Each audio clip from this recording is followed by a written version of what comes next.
In this video, I'm going to show you how you can create a portfolio in Campaign Manager on Amazon. Now, firstly, you want to go to your Seller Central homepage and go to the Campaign Manager. And from here, you want to go to Portfolios, which is the top left, and I believe I'm blocking it. So let me move myself out of the way. Brilliant. Top left, Portfolios.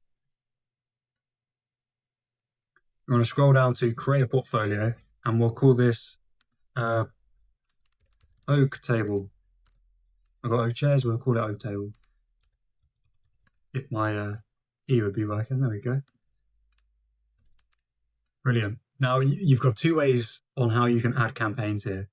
Well, firstly, you can create a campaign here, create a campaign, big in blue, and then you can add a campaign or add existing campaigns to this portfolio. You want to scroll across and click add on any campaign that relates to the portfolio. And if you've got thousands of campaigns and you don't want to go through it one by one, you can just type in Oak Table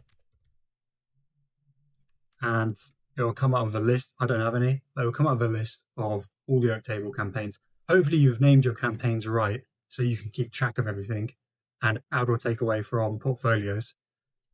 Yeah, really simple. Now, I hope you enjoyed watching this video. Cheers.